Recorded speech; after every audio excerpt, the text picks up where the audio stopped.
Hey, everybody. So glad to talk to you this morning. I'm going to talk to you about 'cause something really cool happened recently. You all know Pope Francis, who's our Pope in the Catholic Church, and he recently, just last week, made a trip to Iraq. Iraq, which is a country in the Middle East, and it's a country where a lot of war has taken place, especially over the last 30 years. Um, and when he went to Iraq, he went on a peaceful mission to let people know, the people of Iraq know that there's hope. There's hope for them because God is with them.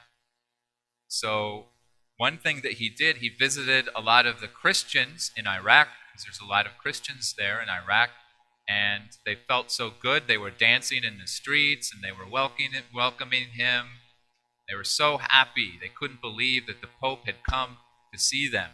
But he also met with some of the people from the other religion the big religion in Iraq, which is Islam. So he met with, there's a picture right here of him meeting with a guy. His name is the Grand Ayatollah al-Sistani. It's Pope Francis, and they had a really good, the Grand Ayatollah doesn't meet with hardly anybody. He's really old. You think he's like 90 years old. But he said, I can't wait to meet the Pope. So Pope Francis went to Iraq, even though a lot of people said it's really dangerous to go to Iraq right now, Pope Francis. It's really dangerous because there's been a group of people there who've been fighting and even killing people, and they said, Pope Francis, you might get killed. Also, the coronavirus is even there in Iraq, and that's dangerous too. A lot of people have had that. But Pope Francis said, the danger is not that big of a deal. I feel like I'm in God's hands, and God is calling me to go. If God is calling me to go, I trust in God. I trust I'm in his hands, and he'll keep me safe. And so Pope Francis was inspired to do this by a story that is really old.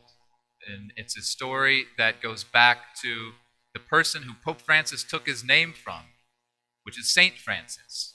And you remember all the stories of Saint Francis and how Saint Francis loved the animals. He loved God's creation. He called the wolf the brother wolf. He called the moon sister moon. Saint Francis also had a love for all people. And during his time, there was also a lot of war. There was even war between Christians and Muslims from the religion of Islam. They were called the Crusades.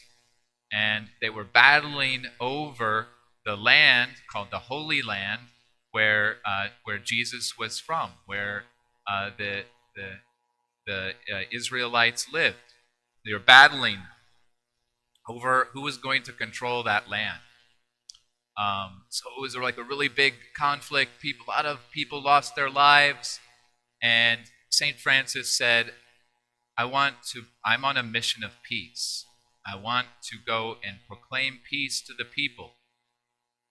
I want people to be at peace with one another, to realize that they are brothers and not enemies, that Jesus calls us to love even our enemies. And so Pope Francis has written about how this story is so close to him because the Saint Francis went to meet in Egypt. He traveled a really long way, and it was also a really dangerous journey, just like Pope Francis's journey to Iraq was dangerous. Saint Francis, some 800 years earlier, traveled to Egypt, and he traveled to go meet a man named the Sultan Malik el-Kamil in Egypt.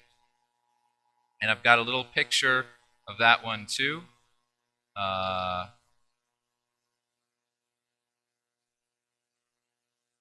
Here it is.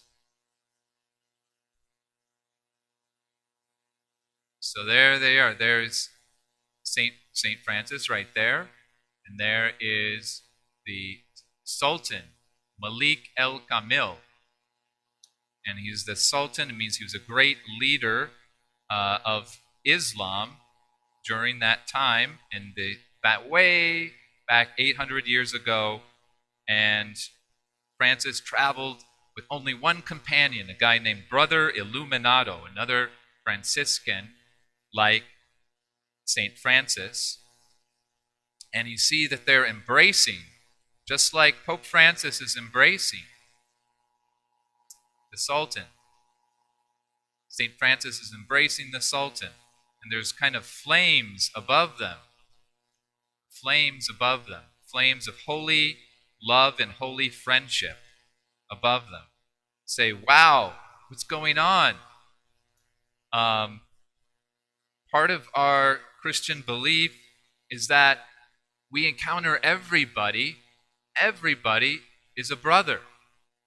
We're all creatures of God, and we're all sons of God, children of God. And so even those people who are of different religions, or a different background, a different race, a different language maybe they speak, they're all our brothers and sisters, not just the Christians. And so Pope Francis, his heart was burning to go and meet the people in Iraq because of this story. And he writes,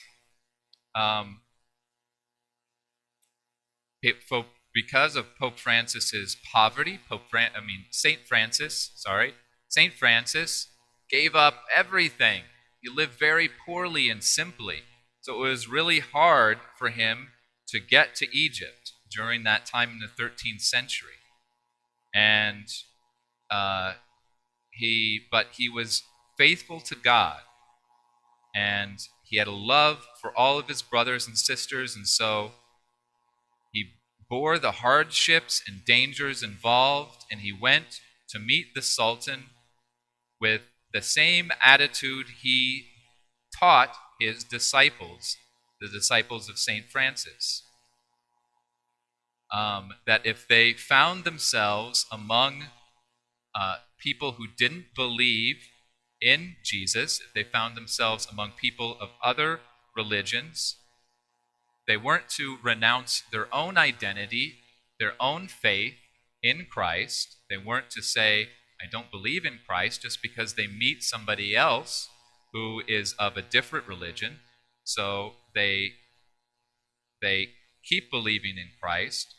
But they were also not to get in an argument or into a fight with those people, but to subject themselves to that other person. He says to be subject to them for God's sake. So what does that mean? Jesus said you're to go out and to not lord your authority over other people as Christians, but to make yourself a servant to them. Make yourself a servant to them. Put myself below the other person, humble myself, get a little bit lower, so I can admire the grandeur, the greatness of God in that other person, no matter who they are, no matter what religion or what background they come from. I can admire the grandeur, the greatness of God in that other person if I make myself humble and small enough, like a servant. And so he said, in the context of those times, this was extraordinary. This was radical for St. Francis to go spend time with the Sultan. You know how long he was there? He spent about 3 weeks with the Sultan.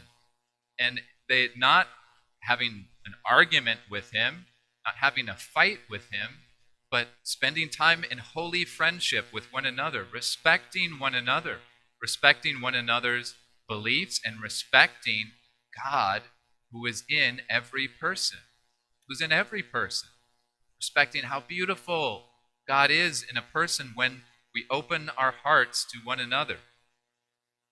And so St. Francis was an example during that time to avoid fighting, to avoid hostility, to avoid wars and conflicts, to bring them to an end so that we can humble ourselves to treat one another as brothers and sisters, as long lost brothers and sisters. So that person who may be so far off, they may be so far off in another place, they may be in Iraq, in Egypt, they may worship God under a different name, or or they may use a different language. They may be from a different religion. They may be from a different Christian denomination. They remain our brothers and sisters. They're all our brothers and sisters. We all have the same Creator, the same God. And so they're worthy of respect. They have human dignity. Not only that, but God is in them. And if we humble ourselves like servants, like brothers and sisters to one another, we can see God in that other person. We can say, "How beautiful you are, my brother, my sister. You're not my enemy. You're my friend." So that is what I wanted to share with you today. How beautiful an example this is for our world, where we often get into arguments and fights. And Pope Francis is saying, let's make a space to just listen to one another, to admire one another, to respect one another, and to show God's love to one another.